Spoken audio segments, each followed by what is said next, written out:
তো বন্ধুরা, আপনাদের সামনে নিউ রেসিপি নিয়ে এসেছি। এটা নিচ্ছি চিনি, অল্প একটু চিনি নেবে, তারপর ভিনিগার। ভিডিওটা মন দিয়ে দেখবেন আর কি কি ইউজ করছি মন দিয়ে শুনবেন। চিনি নিয়েছি, ভিনিগার নিয়েছি। এবার আমি ডার্ক সয়া সসটা কম নেবে, কেন কালো বেশি হয়ে যায়। তারপর light soya sauce, dark soya sauce, light soya sauce, এবং আমি নিচ্ছি আর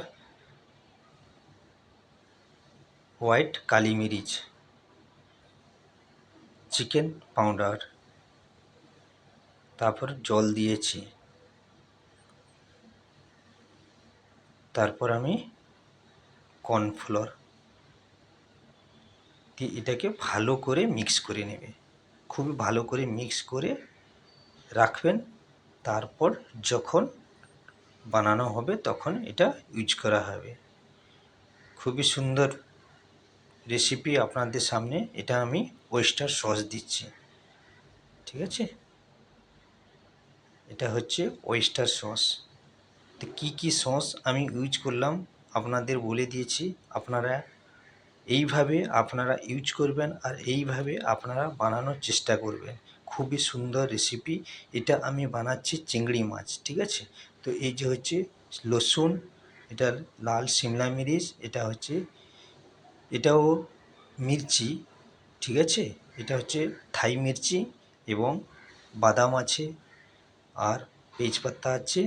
এবার আমি চিংড়ি মাছটার মধ্যে আমি কালো মির্চি এবং লবণ এবং চিকেন পাউডার মিক্স করে 20 মিনিট রাখছিলাম। তারপরে তেলের মধ্যে সটে করছি। সটে করার পর আমি চিংড়ি মাছটা সটে করার পর তারপর আমি কি মশলা দিচ্ছি আপনারা একটু ভিডিওটা মন দিয়ে দেখবেন। আর অতি অবশ্যই রেসিপিটা কেমন হয়েছে আপনারা জানাবেন। নিউ রেসিপি, আপনারা বাড়িতেও বানিয়ে চেষ্টা করবেন খাওয়ার জন্য দাদা ভাইরা, দিদি ভাইরা। এবার আমার চিংড়ি মাছটা হয়ে গেছে, চিংড়ি মাছটা তুলে নিয়েছি। এবার আমি ডাইরেক্ট রসুন দিয়েছি, কুচো হওয়া রসুনটা দেওয়ার পর এর মধ্যে লঙ্কা দিয়ে দেবো, থাই লঙ্কা। তারপর যত পেঁয়াজ আছে, লাল মিরিচ, ওইগুলো আমি সব দিয়ে দিব, পেঁয়াজ এবং লাল মির্চি। এটা হচ্ছে সিমলা মিরিচ। তারপর ভালো করে এটাকে মিক্স করব। মিক্স করার পর আমি এর মধ্যে একটু হোয়াইট কালি মিরিচ দিয়ে দিবেন। হোয়াইট কালি মিরিচ দেওয়ার পর আপনারা এটাকে ভালো করে মিক্স করে নেবেন। মিক্স করার পর আমি চিংড়ি মাছ দিয়ে দিচ্ছি, দেখতে পাচ্ছেন? চিংড়ি মাছ দেওয়ার পর আমি এটাকে ভালো করে মিক্স করে নেব। এর মধ্যে তেজ পাতাও দিয়েছি এবং হারা মির্চিও দিয়ে দিয়েছি। মোটা লঙ্কা আছে, মোটা লঙ্কাও দিয়ে দিয়েছি। এটা ভালো করে মিক্স করবে। মিক্স করার পর যেই সসটা আমরা মিক্স করেছিলাম ওটা অল্প করে দিয়ে দিয়েছি।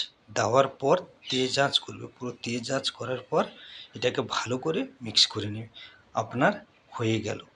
তো এই রেসিপি আমি কমেন্ট বক্সের নিচে দিয়ে দেব নাম। আপনারা অতি অবশ্যই এইভাবে বাড়িতে বানিয়ে খাবেন। খুবই সুন্দর রেসিপি, খুবই সুন্দর খাবার। বন্ধুরা সবাই ভালো থাকবেন। নেক্সট ভিডিওতে দেখা হবে।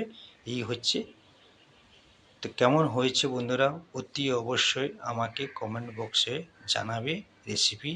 এবং আপনারা সবাই ভালো থাকবেন। আমার ভিডিও দেখার জন্য সবাইকে জানাই অসংখ্য ধন্যবাদ।